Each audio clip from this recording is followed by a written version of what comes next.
piime. Maailm on imeline. Idee oli teoorias meil ju lihtne. Tallinnast tsikli selga ja hullu pilguga Moskvasse. Seal koos tsiklitega rongi peale, Baikali äärde välja ning siis juba risti läbi Siberi motorratta seljas kodu poole tagasi. Praktiline osa nii lihtsalt ei läinud. Motoreporteri Baikali reis algas igati tavapäraselt. Start lükkus jälle 5-6 tundi hilisemaks, miskit kindlat meie plaanides polnud ja seegi vähene, mis varem paika pandud enam ei kehtinud.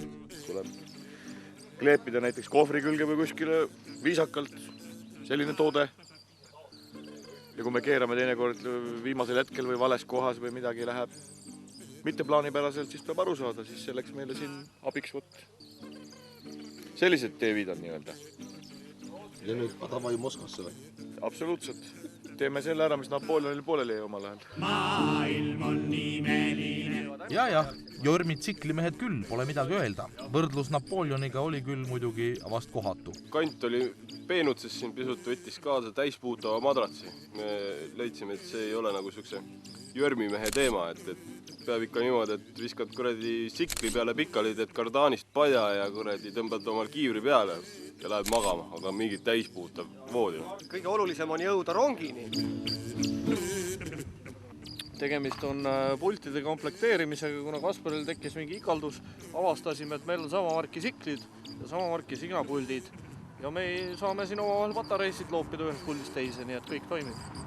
Kohe lähme proovime BMW autode peal ka. Ma arvan, et see teeb nii mõnegi hea auto ka lahti. Kell on 3:01. Teoreetselt me peaks olema Moskva lähistel. Praegu oleme Sonda kaupu sees. Läks nagu tavaliselt. Ka imet. Tsikli saime käima ka ja isegi mõned kilomeetrid sõita.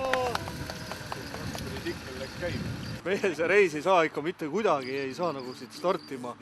Tulime juba Tallinnast ära, oleme peaaegu Jõhvis, aga õnneks on siin meil motomood olemas selles mõttes, et meil on juba uusi juppe vaja ja riideid ja kõik asjad. Meil ei ole, ise ei unustad ära ju, kui kaasa on vaja võtta igast asja. Nüüd me läheme vaatame, mis siin müüaks.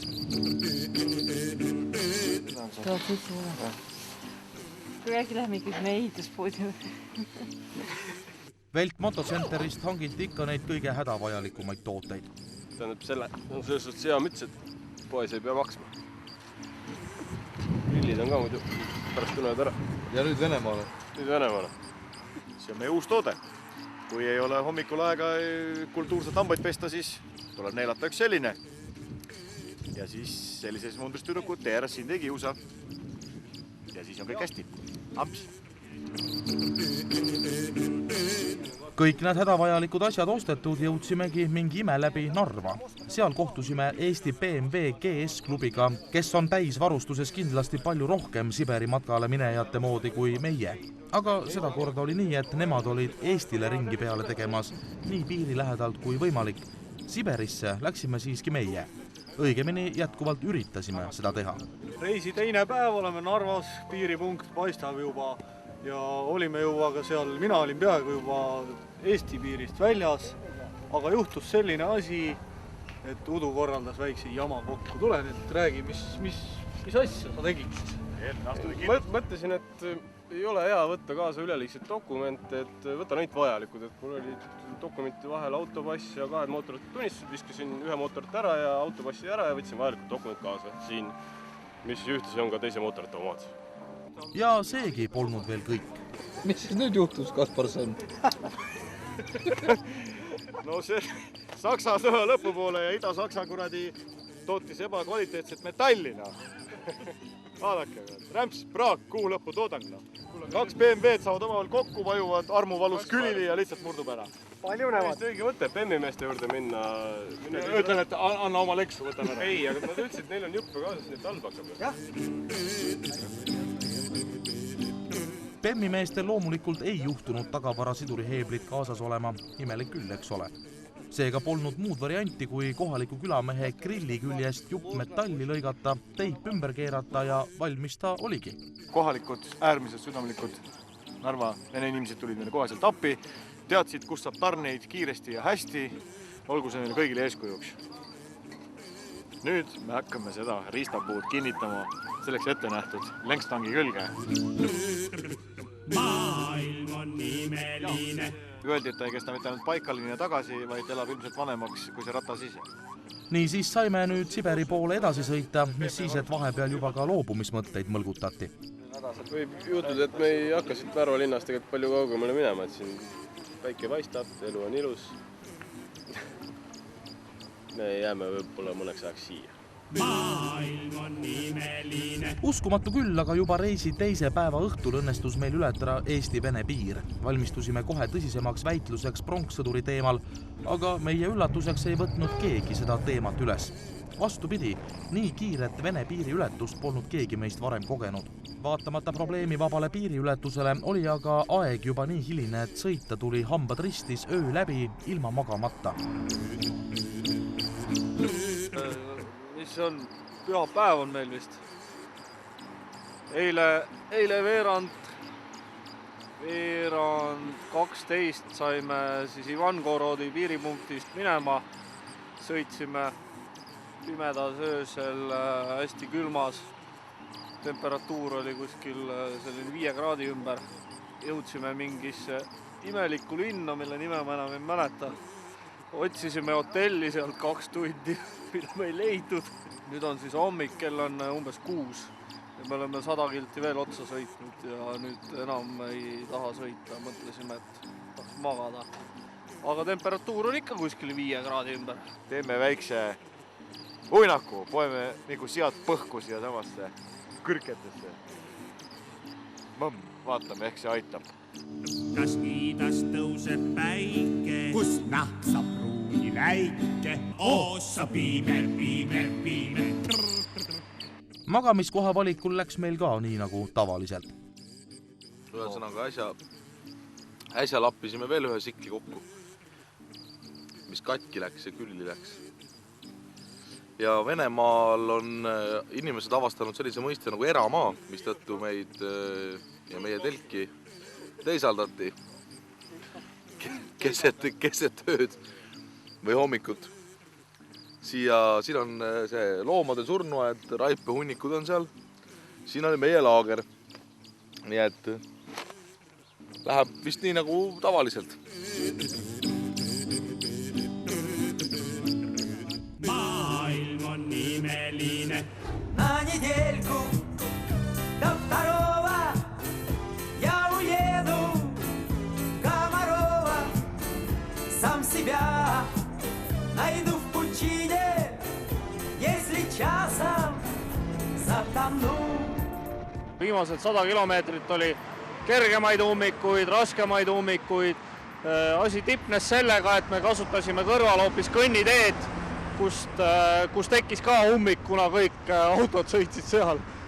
Ja nüüd me oleme jõudnud sisemise või väikse ringtee juurde, kus me pidime saama kokku sõbra Volodjaga, aga ega me täpselt ei tea, kus me oleme ja nüüd me siin helistame ja arutame, et mis siin saama hakkab nüüd. На недельку до 2 я уеду в Комарова, где качается на дюнах Шереметьевский баркас. Sõber Volodja leidis meid kenasti üles ja me vahetasime tsiklid õhtupimedas Volotsi bussi vastu, kuigi ega see öine Moskva liiklus nüüd ka palju rahulikum ei olnud.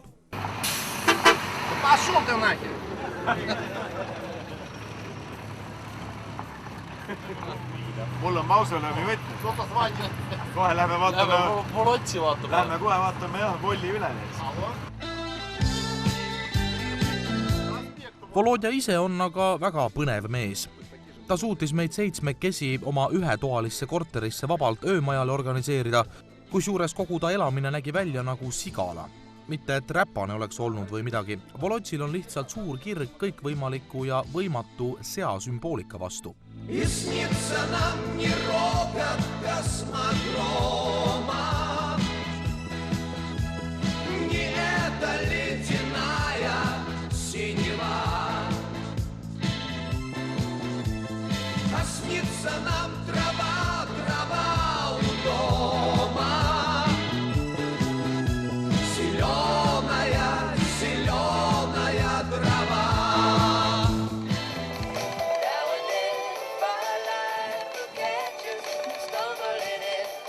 Свиньям у меня к ним непереходимая любовь.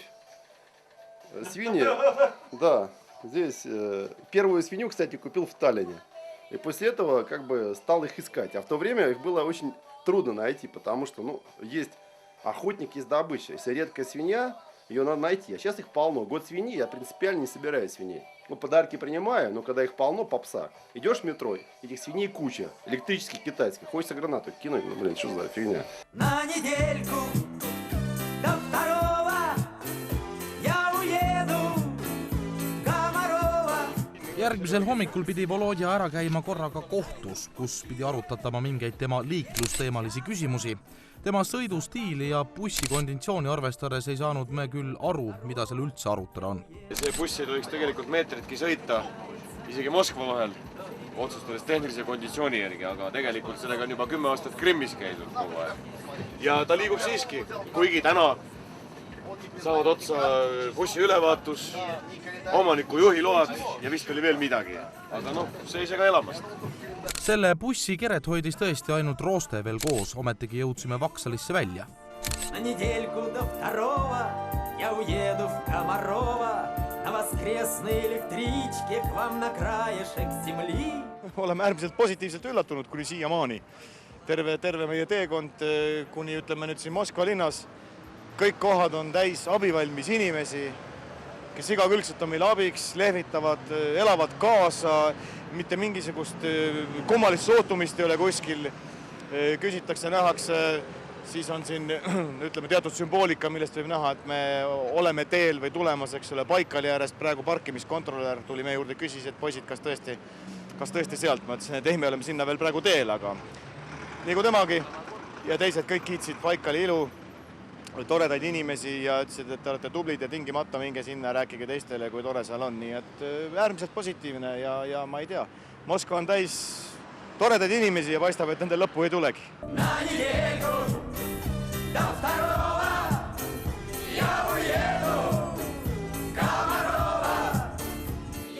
Kes üritab Moskvas ise oma tsikleid rongi peale saada, et need Baikali äärde viidaks, peab läbi tegema imevigurid, et see juhtuma saaks. Kui teid üleüldse jutulegi võetakse, siis peate oma masinast välja laskma kõik vedelikud ja ta peaaegu et tagavara osadeks laiali võtma. Meid aitas mees, kes nägi välja nagu kohalik Erich Krieger, aga laulmise asemel teenib tema leiba raudteeäris kaubavedudega tegeledes. Kogu ülejäänud reis oleks ilma Maksim Stepanovita olnud võimatu.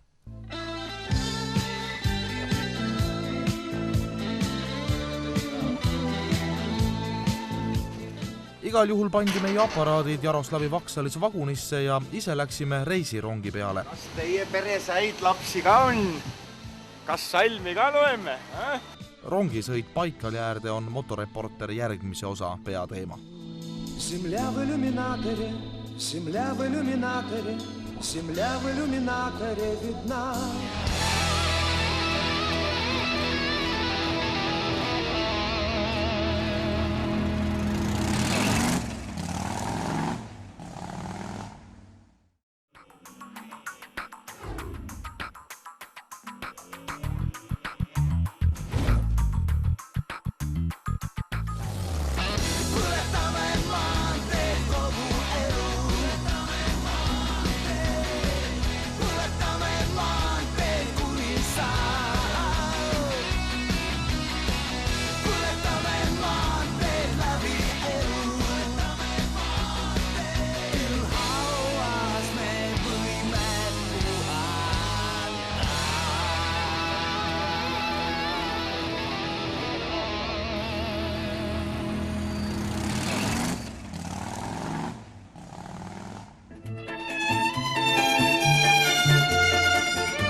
Maailmarändur Tiit Pruuli motoreporterile antud nõuanded pidasid 110% paika. Rongid paljust muust Venemaal funktsioneerivad endiselt täitsa korralikult. Loomulikult, kes on nüüd harjunud sõitma Euroopa või Ameerika rongides, mugavates, kiiretes rongides, neile on see ehk teatud kultuurisokk.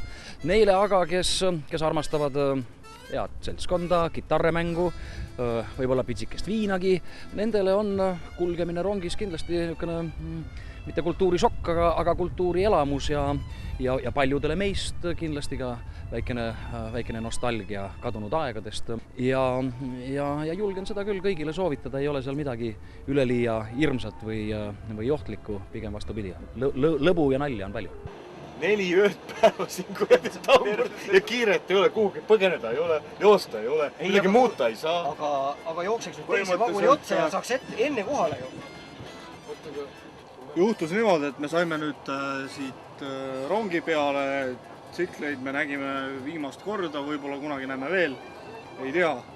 Aga rong on täiesti tavaline loomavagun, konditsioneeri ei ole, meie kupees ei käi ka aken lahti ja vagunisaatjad on koledad. Et isegi kui need aknad saab irvakile, ei maksa seda väga pikalt teha, varsti tuleb kinni panna, sellepärast et väljas muutub väga jahedaks.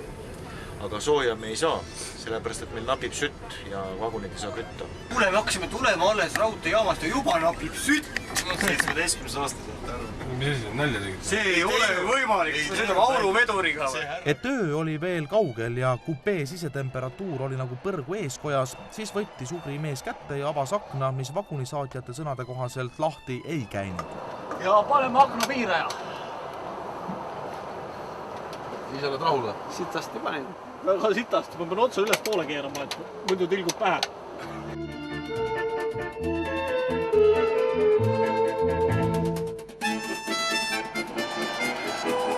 Täiesti luks, roostevaba.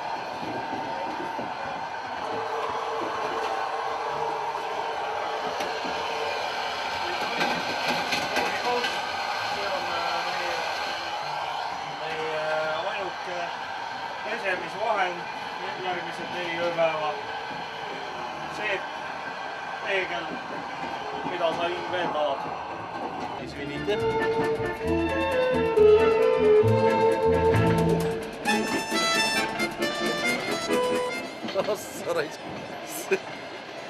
Ruumi kõige rohkem ei ole. Me ei saanud küll päris täpselt aru, miks need inimesed meist väga mööda ei tahtnud mahtuda. Testisime ise ja meil küll kõik töötas.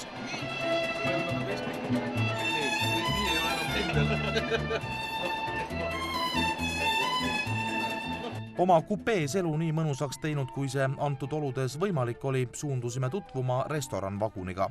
Ei pidanud me sealgi pettuma. Õllega on selline lugu, et õlle valik oli siin väga laialdane. Kollektiivi üksmeelne otsus oli, et võtame, kuna me ikkagi Venemaal, tuleme ka Siberisse, võtame kohalik õlut. Kuldne tünn saata ja poška. Ja kõigest vaid 4 kraadi, see on paras. See hoiab just niimoodi vine üleval, et tuli õõgu pääsi all, aga ei lahvata suure legiga, et me liial ei läheks. Toodi meile kohalik teos, ütleme, et ilmselgelt on näha sidemeid valitsusasutustega. Sa paika oli. Aga nüüd keegi vahele vist.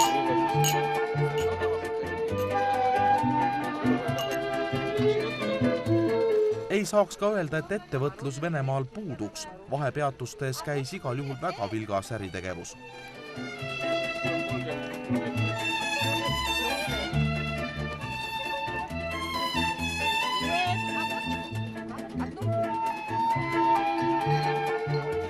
Vaata, mis me tutid. Ma arvan, et ma olen nagu Boris Jeltsin. Miks ta ära võttis? Meiega ei käituta siin peroonil sugugi hästi. Kuna me mitte midagi ette ei osta. Seal kus aia värav on, kriiksub aia värav on, akna taga. Vaatad mere poole veel ja meres väike maja ootamas on mind. Nii hea on mõelda saas, et kuskil on linn ja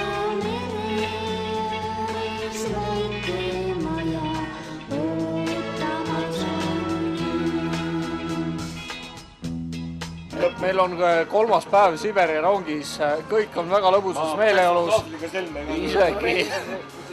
Isegi need restoranvaguni töötajad, kõik on väga ilusaks muutunud.